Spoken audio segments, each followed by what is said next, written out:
My name is Dean Smith, and today I'd like to talk to you a little bit about the axial screw termination that's available through Phoenix Contact's HEAVYCON connector line. So what we have here is a look at some of the inserts that we offer from that HEAVYCON line. These are all modular inserts. This axial screw termination is typically used in just our modular inserts, although it is very similar to the HEAVYCON terminations that are in some of our field wireable connectors for M12 and such. But with the axial screw termination, where you actually have to screw the terminal into place, these are actually used for more high power applications. So what we're looking at here is we have our 200 amp module here. I have it actually broken out with a little bit of a half cutout on this one. The next one here is the same 200 amps, but it's actually for grounding. It's just a ground terminal, and this actually grounds out to the metal frame of a modular snap-in frame. We've got our 2-position 100 amp per pin module.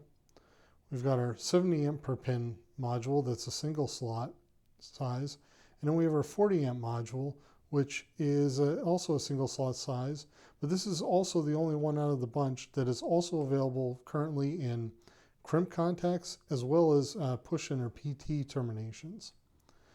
So, but all the ones we're looking at here are axial screw. And so basically for 40 amps and above in our modular inserts, we're using an axial screw termination. But what is that exactly? Well, let's take a look at that here and a little bit more closely with the cutout that I have here. So as we're taking a look at this here, the internal working here is your contact coming back to the termination cone inside the termination end of the connector. And what this involves here, this is the whole metal piece. This is the largest of 200 amp module. So we're taking a look at that. This is the pin contact. This is the socket contact. So internally they're a little bit different, but the basics are the same. What you end up doing is you have to take your stranded wire and push that in onto the termination end here. So that would come in here, and you push it in so that it splays the strands out across that internal cone. And then what you do is you come in with a hex wrench and you bring that in from the front. There's always going to be a hole or a slot on the front there that allows you to bring a hex wrench in.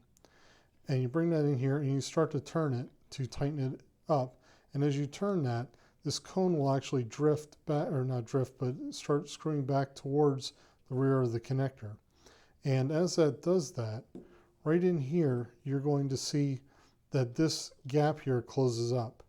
So with these strands splayed out, they get pinched in between the sidewall and the cone, and this is all conductive in here.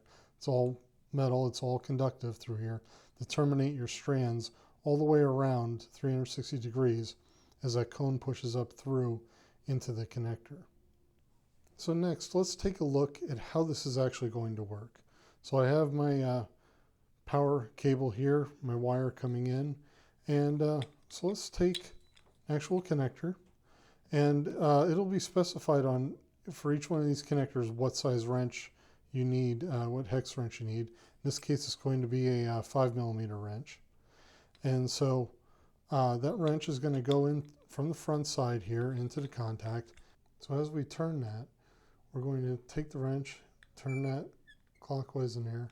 And as I move that, you'll actually start to see the cone moving towards the rear of the termination there. You can see that working its way out as I spin this. And that's how it traps the strands inside there. So now I've moved the cone all the way back in here, and I've pushed the cone all the way back in its full inset position.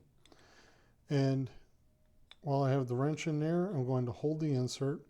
I'm going to take my wire, push that in so that it's splayed out. Now I've got to hold that in place there while I tighten up the cone. So I'm going to go ahead, push that in, and go ahead and tighten this up until the wire is trapped in place.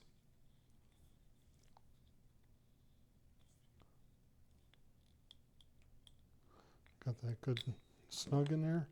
And now, can't pull that apart. That's locked in there. And that is how the axial screw termination works.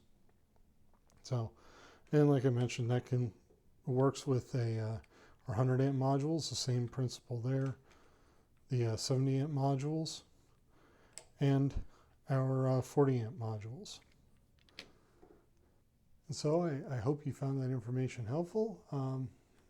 That's our axial screw termination, and good luck with your future connections.